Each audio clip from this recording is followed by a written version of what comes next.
5 seconds. 4 seconds. Haliburton for the lead. 1.3 to go. Pacers by 1. Haliburton steps back and hits. Tyrese Haliburton trying to take Cleveland's heart. Haliburton. He'll take it. He'll backpedal a 3 for the win. And go! He got it! Yeah, he's hit some big shots, but history in the making for Tyrese Haliburton. That 5-to-1 playoff assist to turnover ratio with over 100 assists, only bested by Chris Paul. Here's Stephanie Reddy, the Pacers All-NBA guard. Tyrese Haliburton, a superstar in the making. 4 seconds. Haliburton for the lead. And the Pacers are moving on. Haliburton with a deep shot, rising to the moment yet again. Tyrese Haliburton becoming a household name, people. People talking about him being overrated. No!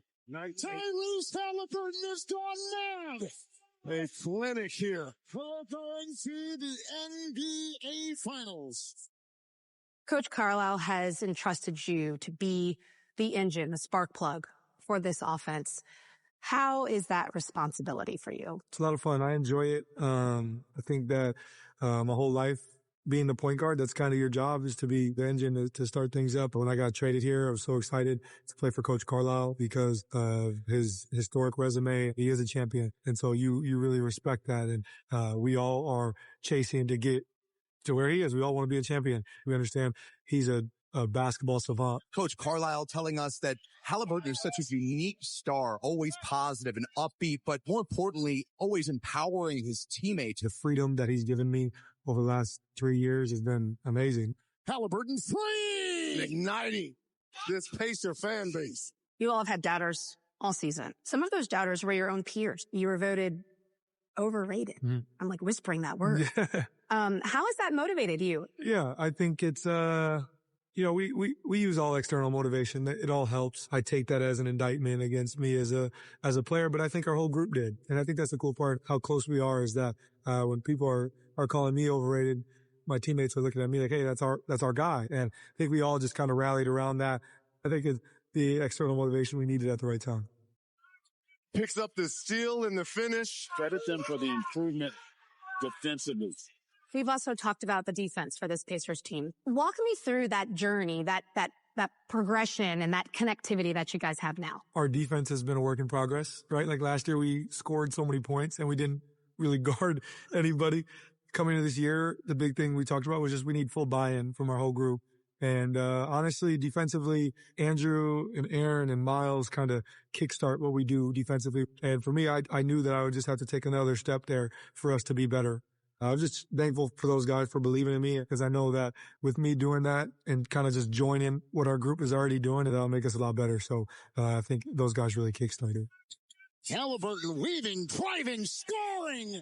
When Haliburton is this aggressive, things usually go Indiana's way. They have the depth. They want to make this a track meet.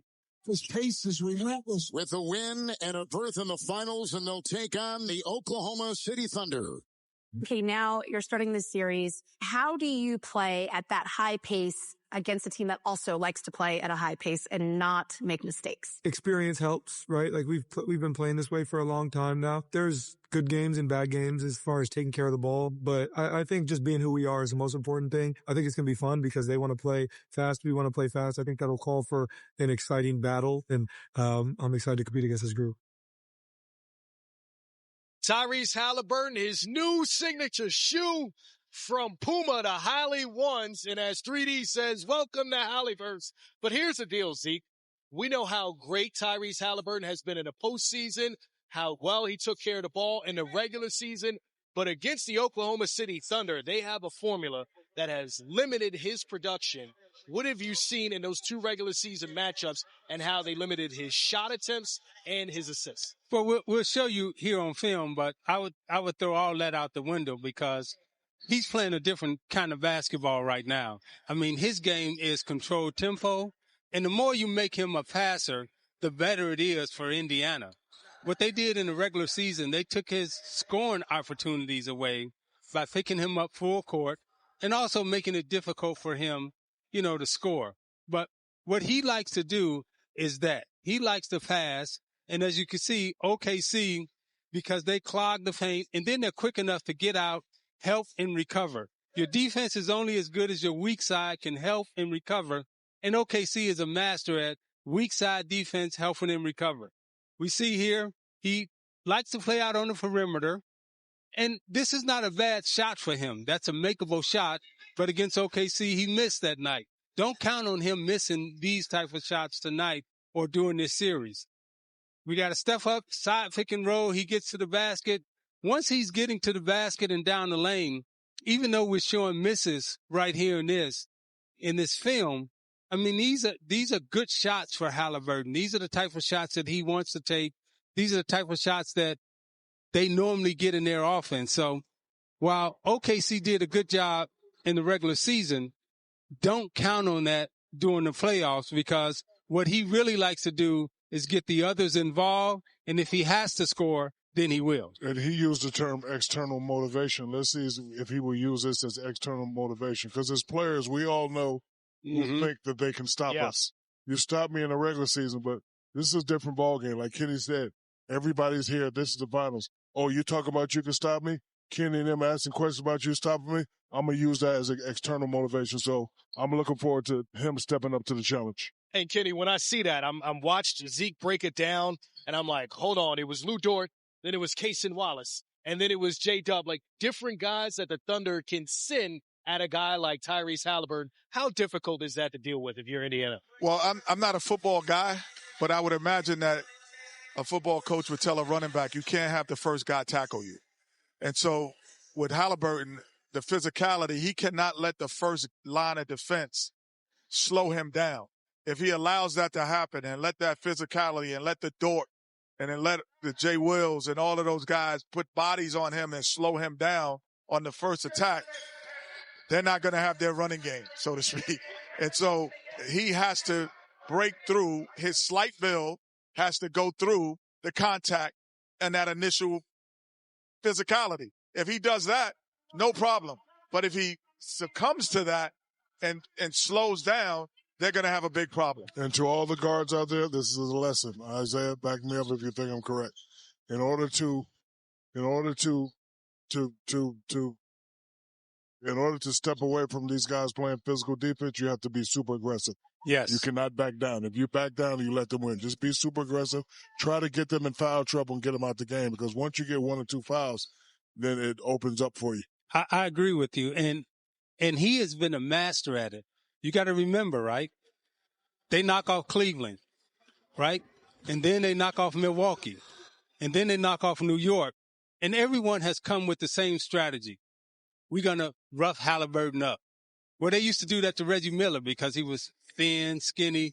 These thin, skinny guys, don't underestimate their physical strength, whether it be a George Gervin, a Reggie Miller, or now Haliburton. These thin guys, they have a way of understanding and how to create space to get their shot off. But more importantly, with Haliburton, I keep saying the key is his passing is more important than his scoring. Zeke, I want to come back to you on a guy that during the regular season, you'd point this out to me, and that's T.J. McConnell. He's at the free throw line now. And this is before the Pacers, really when they got off to a slow start. Yeah. You kept pointing to him and what he brings to the table. Can you enlighten us again what he does for this team? Well, again, tempo, right? Haliburton, he's pushing it up court, but Haliburton really starts the offense from the three-point line, half court to the three-point line. T.J. McConnell is getting all the way down below the foul line, starting the offense, right? So his push is better than Haliburton. So they have constant, aggressiveness coming at you, where Haliburton is stopping at half court or between the three-point line making a pass. T.J. McConnell is initiating, keyword, he's initiating the offense below the foul line, which consequently gives Indiana more time to pass, move, cut, and create a shot. And what I love about this kid is a lot of guys that could jump higher can shoot better, but there's nobody that will play harder than this kid. He comes in, he knows his role. He rarely makes a mistake. He just plays hard. That's why I always give him the Mike Penberthy Award because, listen, he's not a guy that you're going to talk about a lot, but when he steps on the court, he makes his presence felt. And he's picking you up full court. Yes. Right? So, I mean. He has had a great playoff run, but he will definitely be challenged in this one because the animals that he's been playing against are different. This is a different jungle. This is like this is a different jungle with those 100 guys. men versus a gorilla thing. I mean, you're talking about 3-4 guys who do what he does, but they actually bigger and stronger. So that's a good point. This is the first time that he's going to play against similar guys, but they're actually bigger and stronger. And you cannot negate there's like 2 or 3 other guys coming off that bench that we're not even naming that do exactly what he does. And Zeke, you pointed this out for years. Talent evaluation. It's no mistake that they have all of those guys, right? They look at the NBA draft. They identify the guys who can you could build a team around in that way. And the Thunder really have that now. Yeah, this is a team and an organization that went away from the norm and said, we're going to build a defensive juggernaut. And we're going to build a defensive team to counteract the offensive abilities that the NBA is leaning towards now. So the NBA was all about, pace, space, and all we talked about was offense. Well, OKC said, well, we're going to build a defense to stop the offense. And that's why they're number 1 in defense.